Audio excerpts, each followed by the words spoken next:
నమస్కారం సిటీండియా న్యూస్ కి స్వాగతం. నా పేరు యామిని. మల్కాజ్గిరి అనాథ ఆశ్రమాలు ప్రభుత్వ హాస్టల్స్లలో మౌలిక వసతులను రాష్ట్ర ప్రభుత్వం ఏర్పాటు చేయాలని BJP spoke person Malkajgiri Lions club president Yamuna Pathak అన్నారు.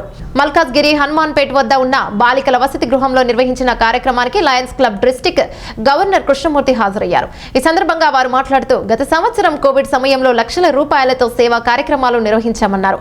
లయన్స్ మెంబర్స్ ఎల్లప్పుడూ ఎటువంటి హంగు ఆర్భాటాలు లేకుండా సేవా దృక్పథంతోనే సేవలు అందిస్తామన్నారు.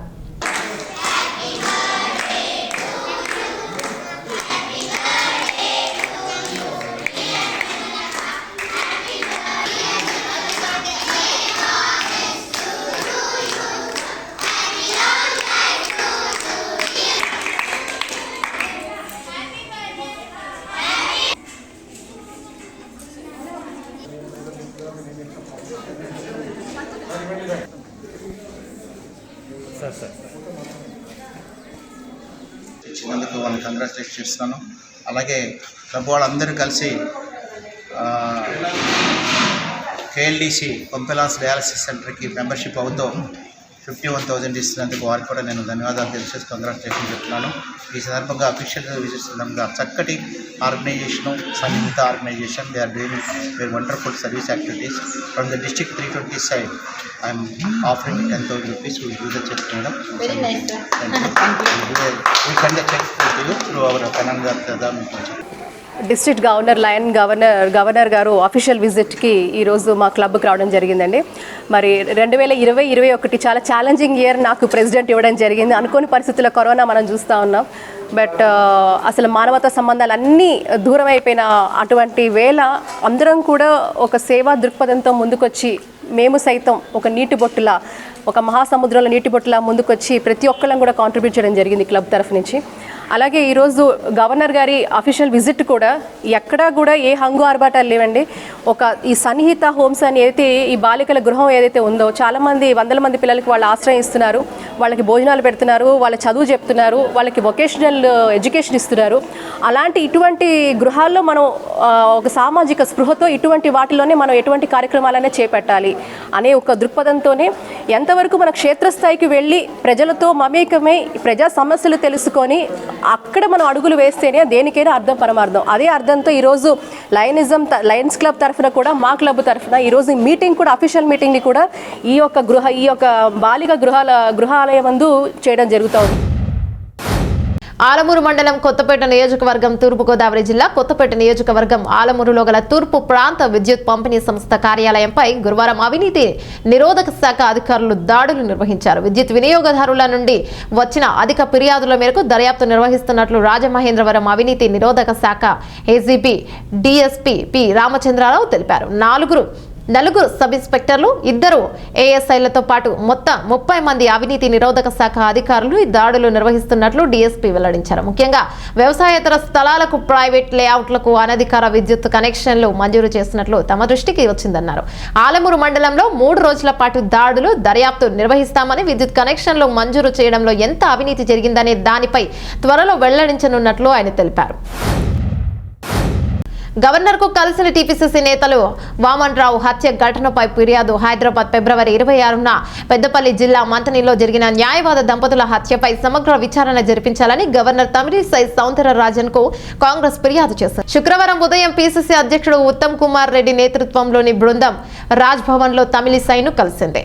బృందంలో ఎమ్మెల్యేలు శ్రీధర్ బాబు, జగ్గారెడ్డి, ఎమ్మెల్సీ జీవన్ రెడ్డి ఇతరులు ఉన్నారు. న్యాయవాదుల హత్యలో తెరాస నేతల పాత్ర ఉందని కాంగ్రెస్ నేతలు ఆరోపించారు. పగలు నడి రోడ్డు పైన న్యాయవాద దంపతులను దారుణంగా కత్తులతో పొడిచి చంపడం వెనుక ఎవరున్నారో తేల్చాలని కాంగ్రెస్ బృందం కోరింది. ఈ హత్యల వెనుక టీఆర్ఎస్ నాయకుల హస్తం ఉన్నట్లు ప్రాథమిక సాక్ష్యాలు, ఆధారాలు ఉన్న పోలీసులు సరిగ్గా స్పందించడం లేదని వారు ఆందోళన వ్యక్తం చేశారు.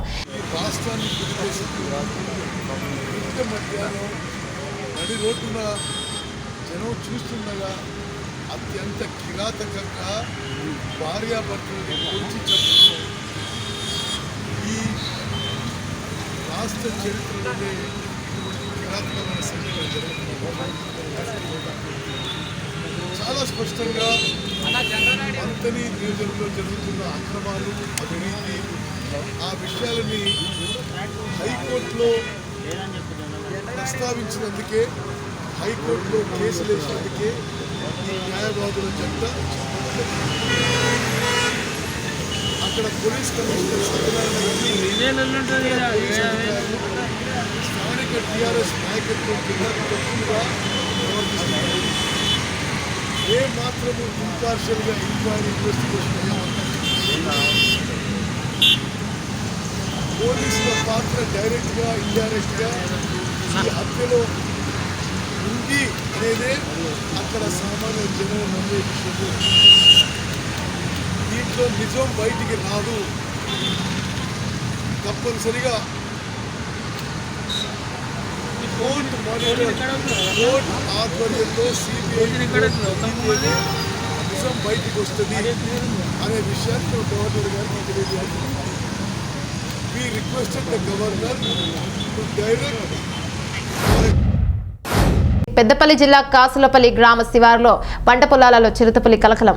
వరి పొలాల్లో నుంచి పోయినట్టుగా గుర్తించిన స్థానికులు అడుగులను చూసి నిర్ధారించారు ప్రజలు. సమీపంలోని గుట్టల ప్రాంతంలో సంచరిస్తున్నట్లు గ్రామస్తులు అనుమానం. నీటి కోసం కాలువల వద్దకు వచ్చినట్లు అనుమానం వ్యక్తం చేస్తున్న పరిసర గ్రామ ప్రజలు.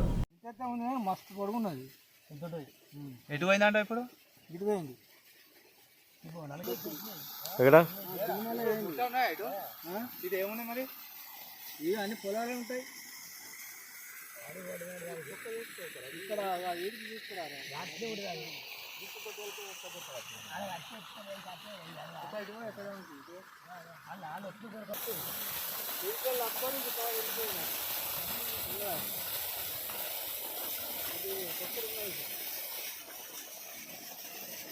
ఇవాళ వచ్చే వరకు 3-4 రైతులు ఉన్నారు.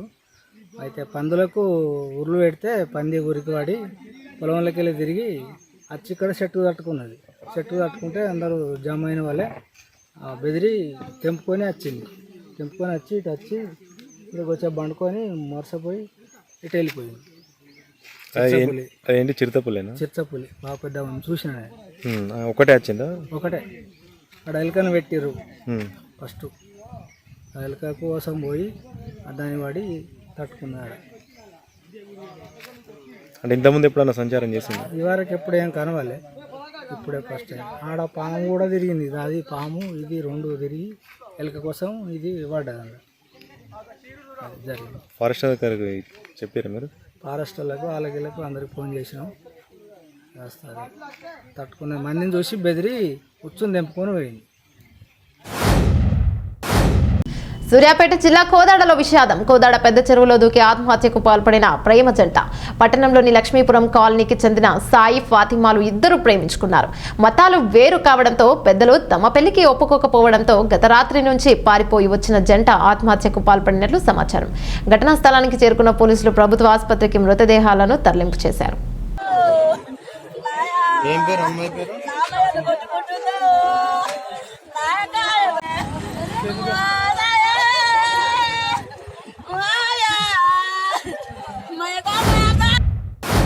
యాదగిరి శ్రీ లక్ష్మీ నరసింహస్వామి వారి తీరు కళ్యాణ మహోత్సవం అంగరంగ వైభవంగా జరిగింది.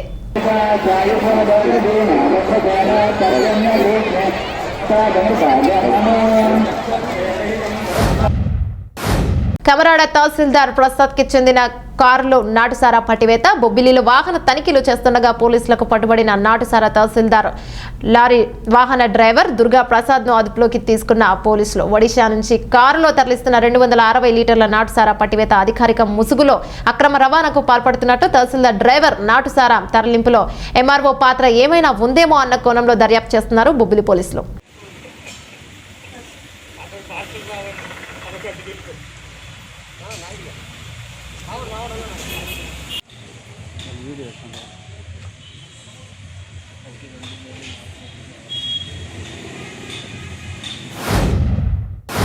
పెందుర్తిలో వామపక్షాలు రాస్తారోకో భారత్ బంద్ కు పిలుపు మేరకు పెంచిన పెట్రోల్ గ్యాస్ ధరలను తగ్గించాలని పెందుర్తి కూడలిలో వామపక్షాల ఆధ్వర్యంలో సిపిఐ సిఐటియు ఏఐటియుఎఫ్ నాయకులు కార్యకర్తలు స్వచ్ఛందంగా బంద్ లో పాల్గొన్నారు. ఈ బంద్ ను ఉద్దేశించి సిపిఐ నేత ఆర్ శ్రీనివాస్ మాట్లాడుతూ కేంద్ర ప్రభుత్వం ఒంటెద్దు పోకడలకు నిదర్శనంగా ప్రధాని మోడీ నిర్ణయాలు తీసుకుంటున్నారని, పెట్రోల్ గ్యాస్ ధరలు అధికంగా పెంచి సామాన్యుడి నడ్డి విరుస్తున్నారని ఎద్దేవా చేశారు. రాష్ట్ర ముఖ్యమంత్రి ప్రతిపక్ష నాయకుడు తమ స్వలాభం కోసం కనీసం రాష్ట్ర ప్రజల ప్రయోజనాలను పట్టించుకోకుండా కేంద్ర కేంద్ర నిర్ణయాలకు వక్తస్ పలుకుతున్నారని అన్నారు. 32 మంది అమరుల ప్రాణ త్యాగమే కాక 1000 ఎకరాల భూములు పేద ప్రజలు తమ భవిష్యత్తును పనంగా పెట్టి ఇస్తే ఈరోజు స్టీల్ ప్లాంట్ ప్రైవేటీకరణ చేస్తామని చెప్పడం ఎంతవరకు సమంజసమని ప్రధాని మోడీ నిర్ణయాలపై రాష్ట్ర ప్రభుత్వం నోరు మెదపకపోవడం విసుగ్గా ఉందని, వెంటనే స్టీల్ ప్లాంట్ ప్రైవేటీకరణ వెనక్కి తీసుకోవాలని హెచ్చరించారు. కేంద్ర రాష్ట్ర ప్రభుత్వ ప్రజా వ్యతిరేక విధానాలు రోజు పెరుగుతున్న పెట్రోల్ డీజిల్ వంట గ్యాస్ ధరలు అదుపు చేయాలి. రోజు పెరుగుతున్న పెట్రోల్ డీజిల్ వంట గ్యాస్ ధరలు అదుపు చేయాలి. ఏపీ ప్రభుత్వం అధికారంలోకి వచ్చాక నిత్యావసర వస్తువుల ధరలు తగ్గిస్తామని చెప్పారు. అలాగే ఉద్యోగాలు 1 కోటి ఉద్యోగాలు ఇస్తామని చెప్పి ఈరోజు రెండోసారి అధికారంలోకి వచ్చాక ప్రజలపై విపరీతమైన భారాలు మోపుతూ ప్రభుత్వ సంస్థలన్నీ ప్రైవేటీకరణకు అప్పచెప్తారు. అందులో భాగంగా ఈరోజు స్టీల్ ప్లాంట్ ప్రైవేటీకరణ పోసుకోవాలకు అప్పచెప్పడానికి మోడీ గారు పూనుకున్నారు. అలాగే గ్యాస్, పెట్రోల్, డీజిల్ కూడా ఈరోజు పెంచి అధిక ధరలు పెంచారు. ఇప్పుడు ఈరోజు పెట్రోల్ ధర లీటర్ 100 రూపాయలు అయింది. అలాగే గ్యాస్ కూడా 800 రూపాయలు అయింది. కానీ ప్రభుత్వాలు, రాష్ట్ర ప్రభుత్వం కూడా దీన్ని పట్టించుకోకుండా దీన్ని వ్యతిరేకించుకుంటూ ఉన్నది. ప్రజలందరూ దీన్ని గమనిస్తున్నారు. మీరు వెంటనే పెంచిన రేట్లు వెంటనే తగ్గించాలి. లేని పక్షంలో ప్రజలు మీకు రోడ్డు మీద తిరగబడే రోజు వస్తుంది కాబట్టి వెంటనే రేట్లు తగ్గించాలి. అలాగే స్టీల్ ప్లాంట్ ప్రైవేటీకరణ వెంటనే ఆఫ్ చేయాలని భారత కమ్యూనిస్ట్ పార్టీ సిపిఐ తరఫున తెలియజేస్తున్నాం. వెంటనే స్టీల్ ప్లాంట్ ప్రైవేటీకరణ ఆపాలి. ఏదైతే నిత్యావసర వస్తువులు ధరలు పెంచారో వెంటనే తగ్గించాలని. కర్నూలు ఆలగడ్డ పట్టణంలోని తహసీల్దార్ కార్యాలయం ఎదుట కృష్ణపురంకు చెందిన వీఆర్ఏ కుమారి భర్త వెంకటరమణ పెట్రోల్ పోసుకొని ఆత్మహత్యాయత్నం చేశాడు. ఆత్మహత్య చేసుకోవడానికి కారణం వీఆర్ఓ గోవిందరెడ్డి అంటున్న వీఆర్ఏ భర్త వెంకటరమణ వీఆర్ఓ వేధింపులు తట్టుకోలేక ఈ నిర్ణయం తీసుకున్నట్లు వెంకటరమణ చెప్తున్నాడు.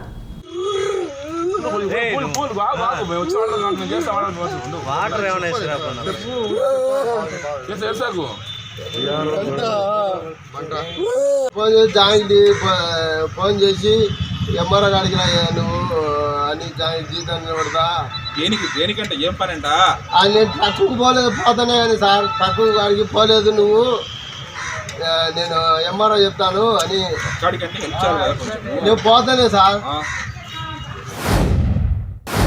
ఇవి బులెటిన్ అప్డేట్స్. మరో బులెటిన్లో మళ్ళీ కలుసుకుందాం. అంతవరకు సెలవు. నమస్కారం.